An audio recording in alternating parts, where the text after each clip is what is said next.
Pernah kepikiran nggak sih, dari mana energi yang kita pakai tiap hari ini datangnya? Dan gimana kalau sumbernya makin menipis? Nah, hari ini kita bakal bedah tantangan besar ini dan nemuin dua solusi cerdas yang mungkin nggak kita duga, yaitu kekuatan konservasi dan inovasi yang bisa dimulai dari sekolah. Yuk kita mulai.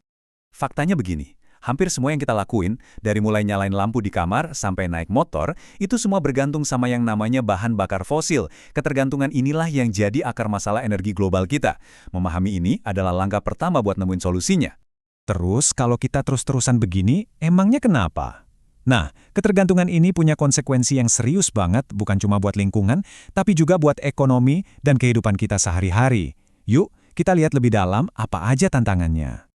Oke, kita masuk bagian pertama, tantangan energi kita. Jadi, sebelum kita ngomongin solusi, kita harus paham betul masalahnya apa. Kita bakal lihat kenapa ketergantungan kita sama energi fosil ini kayak bom waktu yang harus segera kita jinakan. Coba deh bayangin, penduduk dunia makin banyak, semua orang butuh listrik buat ngecharge HP, butuh bensin buat kendaraan. Permintaan energi ini meroket, tapi sumber utamanya, si bahan bakar fosil ini jumlahnya terbatas dan makin lama makin susah dicari. Wah, ini kan resep jitu buat krisis. Nah, ini dia konsekuensi yang mungkin paling bikin ngeri. Setiap tetes bensin yang kita bakar, setiap listrik dari batu bara, itu semua ngelepasin gas rumah kaca yang bikin planet kita makin panas. Dan dampaknya bukan lagi cuma teori loh, kita udah ngerasain sendiri cuaca ekstrim dan perubahan iklim di mana-mana. Oke, masalahnya udah jelas banget ya. Sekarang apa yang bisa kita lakukan? Solusi pertama ini kedengarannya simpel, tapi dampaknya luar biasa besar dan bisa dimulai dari kita sendiri, sekarang juga. Mari kita bahas kekuatan dari konservasi energi. Jadi apa sih sebenarnya konservasi energi itu? Gampangnya, ini soal gimana kita pakai energi dengan lebih bijak. Ada dua hal penting di sini. Pertama, mengurangi pemborosan, kayak matiin lampu kalau nggak dipakai. Kedua, mulai pindah ke sumber energi yang bersih dan nggak akan habis, kayak tenaga surya atau angin. Kenapa sih konservasi ini penting banget? Manfaatnya tuh banyak banget. Kita nggak cuma bantu nyelamatin planet dengan ngurangin emisi dan polusi, tapi kita juga bantu pasokan energi biar tetap stabil. Dan yang nggak kalah penting, kita bisa hemat pengeluaran. Ini benar-benar solusi yang untung buat semua pihak. Selain ngirit, kita juga perlu nyiptain sesuatu yang baru. Nah, ini kita masuk ke solusi kedua, inovasi yang dimulai dari sekolah. Coba bayangin deh, kalau setiap sekolah jadi semacam laboratorium ide. Tempat para siswa nggak cuma belajar tentang masalah, tapi juga ikut menciptakan solusinya. Keren kan? Istilah karya inovatif ini intinya adalah proses mengubah ide jadi kenyataan. Jadi ini tentang gimana kita pakai ilmu, skill, dan pengalaman yang kita punya buat bikin solusi baru. Atau nyempurnain yang udah ada, yang pada akhirnya bisa kasih manfaat nyata buat lingkungan dan masyarakat. Inovasi itu nggak melulu harus penemuan canggih kayak roket ke Mars loh.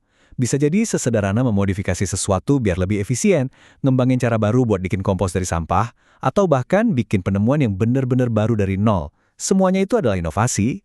Biar lebih kebayang, kita lihat contoh konkretnya. Misalnya, bikin pestisida alami atau ekoenzim di sekolah. Itu adalah bentuk inovasi. Mungkin ada yang nanya, loh apa hubungannya sama energi? Gini, ini ngajarin kita prinsip keberlanjutan.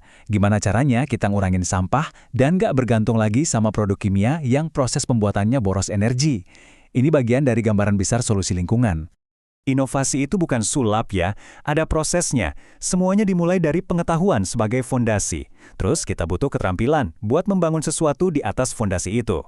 Lewat pengalaman, lewat mencoba, gagal dan coba lagi, akhirnya lahirlah sebuah karya inovatif yang punya dampak. Nah, terus apa efek jangka panjangnya? Ini bukan cuma soal bikin produk-produk keren aja loh. Mendorong inovasi di sekolah itu bisa mengubah cara kita belajar secara fundamental. Yuk kita lihat gimana hal ini bisa mentransformasi dunia pendidikan. Poin kuncinya di sini adalah proyek-proyek inovatif ini bukan sekedar kegiatan tambahan atau hiasan. Ini adalah jantung dari proses belajar itu sendiri.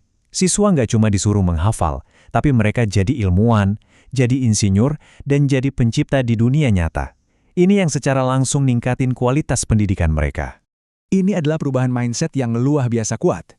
Kita bisa mengubah tantangan, misalnya rendahnya jiwa wirausaha di kalangan anak muda, menjadi sebuah peluang. Dengan mendorong inovasi, kita sebenarnya lagi ngelatih siswa untuk nggak cuma jadi pencari kerja, tapi jadi pencipta lapangan kerja dan pencipta solusi. Kutipan ini dalam banget loh. Artinya, inovasi yang lahir dari ruang kelas sains atau proyek seni di sekolah itu bisa punya dampak yang nyata di dunia luar. Siapa tahu, penemuan kecil hari ini bisa jadi fondasi buat kemajuan teknologi atau jadi inspirasi karya seni hebat di masa depan. Jadi, setelah kita bahas semua ini, pertanyaannya balik lagi ke kita semua. Inovasi apa yang bisa diciptakan oleh sekolah kalian, komunitas kalian, atau bahkan oleh diri kalian sendiri untuk menjawab tantangan energi ini? Karena masa depan ada di tangan para inovator.